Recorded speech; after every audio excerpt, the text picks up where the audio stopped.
Salut à tous, vous êtes sur la chaîne MMA France TV.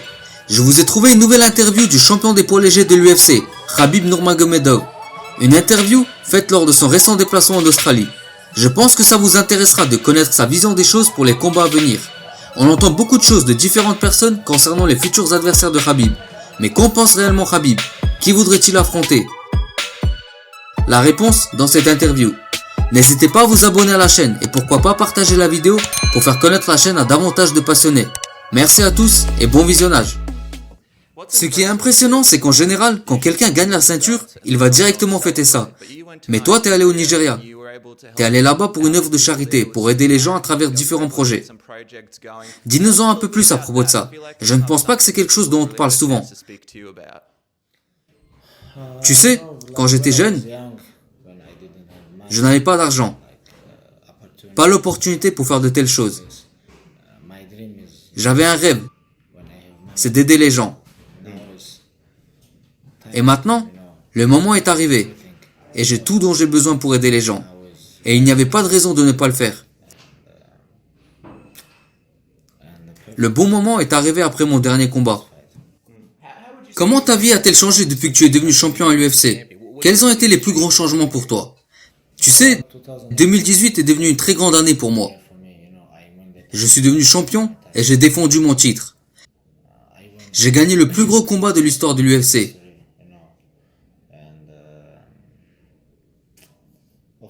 Et bien sûr, beaucoup de choses ont changé. J'ai eu beaucoup d'argent et beaucoup de contacts, de l'attention, et je suis devenu célèbre. Il y a eu beaucoup de changements. Mais intérieurement, ce n'est pas que rien n'a changé, mais j'essaie de rester le même, tu vois? J'essaie de rester le même, rester moi-même. Parce que quand tu as beaucoup d'opportunités et d'attention, ça peut te changer. Mais j'espère que je n'ai pas changé. En ce moment, tu passes du bon temps parce que tu fais le tour du monde et t'aides les gens. Tu rencontres tous tes fans. Mais as-tu pensé à ton retour dans l'octogone et quand tu devras te battre à nouveau? J'imagine que faire tout ça, c'est plaisant. Mais je pense que la compétition te manque. Est-ce que tu penses au fait de revenir le plus rapidement possible et à nouveau défendre ta ceinture? Honnêtement, je ne sais pas du tout comment ça va se passer. Nous devrons attendre. La semaine prochaine ou à la fin de ce mois, le mois de janvier, ils vont prendre une décision concernant mon futur. Peut-être qu'ils vont me suspendre 9 mois ou une année. Je ne sais pas. Je verrai quand ils prendront la décision. Combien de mois ils me suspendront. Et là, on pourra planifier la suite. Mais actuellement, nous ne savons rien. Tu sais que ton coach Javier Mendez a récemment dit que quoi que décide la commission, il voudrait voir une potentielle revanche contre Conor McGregor. Mais j'ai l'impression que toi, tu ne considères pas vraiment qu'il mérite une revanche. Pourquoi ça? Non, vous savez, j'ai une grande équipe. Mon père, Javier Mendez, mes managers, et tout le monde pense un peu différemment. Si tu parles avec mon père, il pense différemment. Javier pense différemment. Mes managers pensent aussi différemment. Mais quand la commission athlétique prendra une décision, nous nous poserons avec toute mon équipe et déciderons de ce que je dois faire. Mais là, maintenant, si vous me demandez, bien sûr, il ne mérite pas un combat pour le titre. Parce qu'il a perdu, il a abandonné.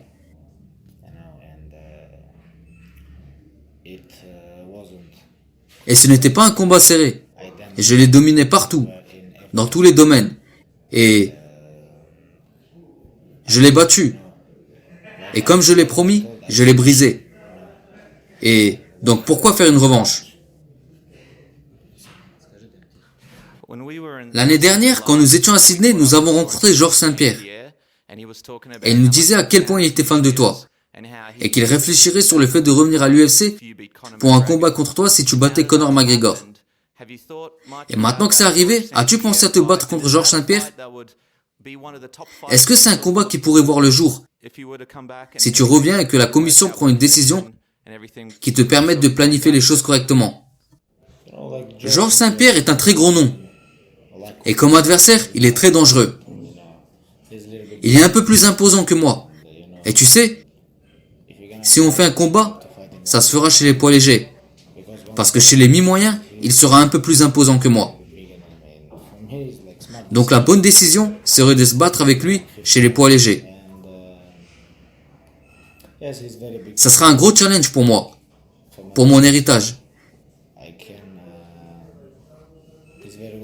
C'est un bon combat pour mon héritage, pour les fans, l'argent, pour tout. Je ne sais pas en ce qui concerne son futur et ses plans, mais je le respecte. Pour moi, c'est le meilleur sportif qui ait combattu à l'UFC. Parce que c'est un champion dans la cage, tout comme en dehors de la cage. Mais on verra. Mais si tu me demandes si je veux ce combat contre Georges Saint-Pierre, je te dirai oui. Bien sûr, je suis intéressé par ce combat. Les gens parlent de la catégorie des 165. Tu ne voudrais pas te battre avec Georges Saint-Pierre dans cette catégorie? Parce que tu pourrais gagner une autre ceinture et être potentiellement champion dans 2 divisions. Tu serais intéressé par ça? Ou tu préfères quand même la catégorie des poids légers? Non, je préfère plus la catégorie des 155 que les 165. Les 165, c'est bien sûr bien. Et beaucoup de combattants très célèbres peuvent aller dans cette catégorie. Comme par exemple Cowboy, Georges Saint-Pierre, Diaz, Ferguson, Kevin Lee. Beaucoup d'entre nous peuvent aller dans cette catégorie. Et peut-être que l'UFC y organisera un grand prix. Et ce grand prix sera très intéressant. Mais ce n'est pas mon job, et pas ma décision. Mon job, c'est de défendre mon titre des 155, et être champion dans cette catégorie.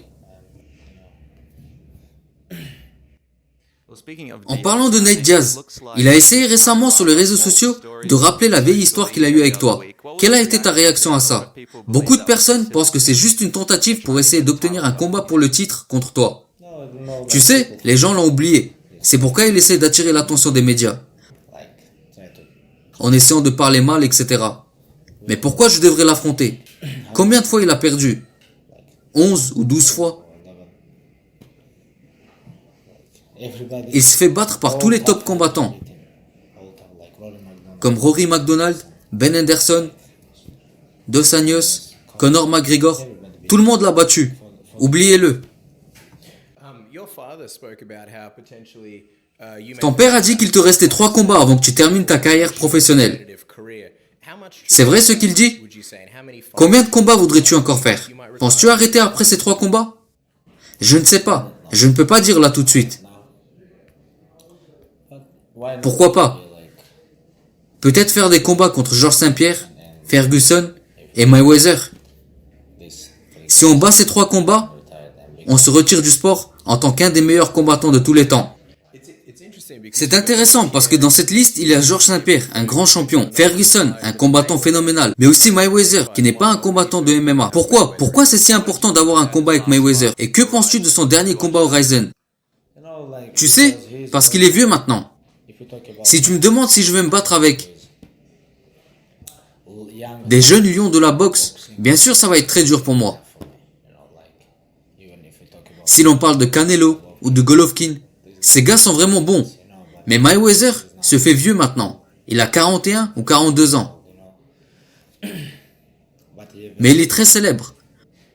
On peut attraper un très gros poisson. Pourquoi pas? Beaucoup ne comprennent pas c'est quoi l'âge.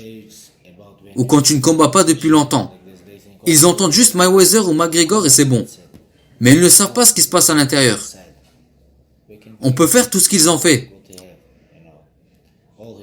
On peut prendre toutes ces 50 victoires. Parce qu'il est trop vieux. Trop petit. Un combat contre lui, c'est une très bonne décision pour mon futur.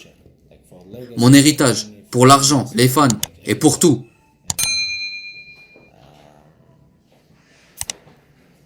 Quelque chose comme ça.